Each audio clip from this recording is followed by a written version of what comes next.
नमस्कार, आप देख रहे हैं एनएमएफ न्यूज। यूपी में बीजेपी की हार के बाद ताबड़तोड़ बीजेपी की तरफ से बैठकें की जा रही हैं। CM Yogi Adityanath action mode में आकर बैठकें कर रहे हैं, तो वहीं हाल फिलहाल में बीएल संतोष ने 2 दिनों तक बीजेपी नेताओं कार्यकर्ताओं के साथ बैठक की। इसी बीच एक बड़ी खबर यह आ रही है कि अब बीजेपी में कार्य समिति की बैठक होने वाली है, जो 14 जुलाई को लखनऊ में आयोजित की गई है। और इस बैठक में न सिर्फ योगी आदित्यनाथ, न सिर्फ उत्तर प्रदेश के बीजेपी के बड़े नेता शामिल होंगे, बल्कि जेपी नड्डा भी इस बैठक की अध्यक्षता करेंगे।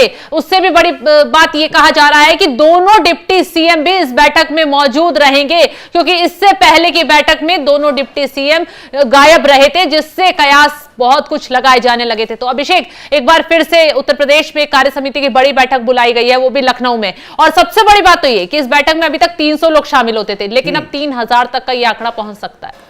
देखिए, हार तो हो गई, 29 सीटें कम आ गई 62 सीटों से, अब 33 सीटों पर सिमट गए। अब जो ये हार के कारण तलाशे जा रहे हैं, जो जतन चल रहा है 3 दिन से लखनऊ में, बीएल संतोष जैसा आपने बताया कि डेरा जमाए हुए बैठे थे, और उनका खबरें ऐसी आ रही कि उन्हें जो हार का कारण था वो मिल गया है कि हार, इतनी बड़ी हार आखिर किस कारण से उत्तर प्रदेश में हुई है। तो भूपेंद्र यादव इस बैठक का जो है पहले चरण की अध्यक्षता करेंगे, उसके बाद जेपी नड्डा अगले चरण की जो बैठक होगी उसकी अध्यक्षता करेंगे। लेकिन यहाँ किसी को बचाने की कोशिश है और किसी के सर पर ठीकरा फोड़ने की कोशिश है, क्योंकि जब हार हुई है तो उसका ठीकरा भी शबनम कहीं ना कहीं फोड़ना है। अब वो सर योगी आदित्यनाथ का हो या फिर प्रधानमंत्री मोदी का हो, क्योंकि उत्तर प्रदेश में 2 ही बड़े चेहरे हैं। अब आप ब्रजेश पाठक के चेहरे पर चुनाव नहीं लड़ रहे, केशव प्रसाद मौर्य के चेहरे पर चुनाव नहीं लड़ रहे, जो संगठन के जो है अध्यक्ष हैं, बीजेपी अध्यक्ष भूपेंद्र चौधरी, उनके चेहरे पर आप चुनाव नहीं लड़ रहे। अब गारंटी मोदी की थी, और जो मॉडल था विकास का, जो मॉडल था काम करने का, जो तरीका था, वो योगी आदित्यनाथ का था, लेकिन दोनों फेल साबित हुए। अब प्रधानमंत्री मोदी हार का ठीकरा मोदी के सर पर तो फोड़ नहीं सकते, क्योंकि तो प्रधानमंत्री हैं, इतिहास रच दिया, नेहरू के बाद तीसरी बार वो प्रधानमंत्री बने हैं, और खुद को बहुत, मतलब बीजेपी उनको बहुत बड़ा नेता भी मानने लगी। अभिषेक, एक चीज और इसमें महत्वपूर्ण ये है कि ये बैठक इसलिए हाईलाइट हो रही है क्योंकि इस बैठक में भविष्य की रणनीति तय की जाएगी, रोड मैप तय किया जाएगा, और इसी बैठक में तय होगा कि किस नेता को हटाया जाएगा और किसे संगठन में नया ऐड किया जाएगा। तो अब किस पर गाज गिरेगी और किसे जोड़ा जाएगा संगठन में, ये इसी बैठक में जेपी नड्डा तय करेंगे, योगी आदित्यनाथ तय करेंगे। तो वही मैं कह रहा था कि प्रधानमंत्री मोदी के सर तो फोड़ा नहीं जाएगा, और योगी जिस तरीके से काम कर रहे हैं उत्तर प्रदेश में, उनके सर भी ठीकरा नहीं फोड़ा जाएगा।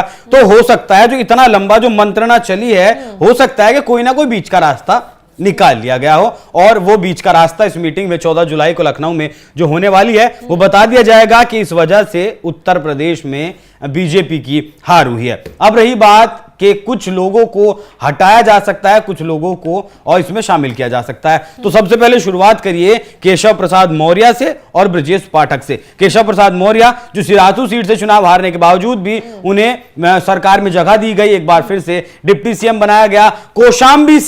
कौशाम्बी लोकसभा सीट, जिसकी जिम्मेदारी केशव प्रसाद मौर्य के कंधों पर थी जिताने की, वो जिताने में नाकामयाब रहे। अब लगातार जैसे ही रिजल्ट आए, केशव प्रसाद मौर्य लगातार दिल्ली में डटे रहे। 5 दिन के बाद वो उत्तर प्रदेश आए, कोई आप उनकी जनसभा नहीं देखेंगे, कोई पब्लिक इंटरेक्शन नहीं देखेंगी, और कोई जो मीटिंग योगी आदित्यनाथ की तरफ से ली गई, वो अधिकारियों की मीटिंग रही हो, मंत्रियों की मीटिंग रही हो, किसी मीटिंग में एक दिन में 11-11 मीटिंग योगी आदित्यनाथ ने की, लेकिन केशव प्रसाद मौर्य कहीं नहीं मिले। अब जो है उनके बारे में खबरें ऐसी आ रही कि दिल्ली उन्हें भेजा जा सकता है, बीजेपी का अध्यक्ष उन्हें बनाया जा सकता है। लेकिन मुझे ऐसा लगता है, जितना मैंने अब तक उत्तर प्रदेश की राजनीति देखी है, और केशव प्रसाद मौर्य हालांकि 2017 में जब बीजेपी के अध्यक्ष थे तो बीजेपी को अप्रत्याशित जीत मिली थी जरूर, लेकिन दिल्ली में पूरी बीजेपी की कमान संभालना मुझे नहीं लगता, ये सिर्फ अफवाहों के अलावा कुछ और है। वहीं बात रही ब्रजेश पाठक की, तो ब्रजेश पाठक के बारे में ऐसा कहा जा रहा है शबनम कि ब्रजेश पाठक उत्तर प्रदेश में खुद ही नहीं रहना चाहते। बिल्कुल,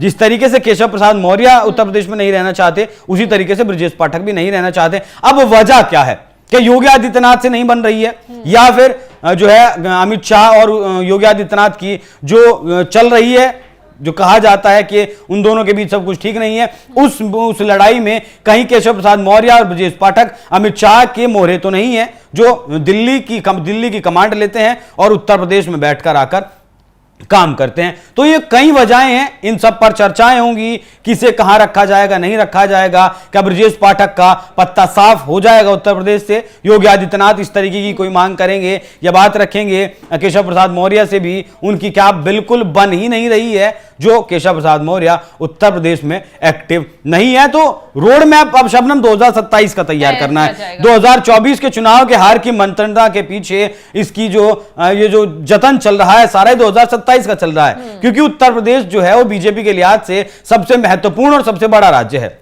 यहां 2 बार से सरकार बनाई है और लोकसभा चुनाव में भी सबसे ज्यादा सीटें, आप 71 सीटें 2014 की बात कर लें या 62 सीटें आप बात कर लें 2019 की, या फिर सबसे ज्यादा सीटें 33 सीटें आप बात कर लें 2024 के चुनाव की। हालांकि रिजल्ट वो नहीं रहा जो चाहिए था। तो अब बीजेपी मंथन में जुट गई है। कार्य समिति की बैठक में बहुत से बड़े बदलाव किए जा सकते हैं। इसके साथ ही योगी कैबिनेट में भी बदलाव होंगे, क्योंकि 2 विधायक मंत्री बन चुके हैं, जितेंद्र प्रसाद और अनूप वाल्मीकि हाथरस से, तो उनकी जगह पर किसी और को सेट किया जा सकता है। और योगी आदित्यनाथ ने एक लिस्ट भी तैयार कर ली है कि किनका पत्ता इस बार साफ किया जाएगा और किन्हें ऐड किया जाएगा, आगे तक किन्हें लिया जाएगा। तो जेपी नड्डा के सामने तमाम चीजें रखी जाएंगी और उसके बाद यूपी को लेकर आखिरी फैसला होगा। तो खबर पर आपकी राय क्या है, हमें कमेंट कर जरूर बताएं। तमाम खबरों की अपडेट के लिए आप हमारे साथ बने रहें। नमस्कार।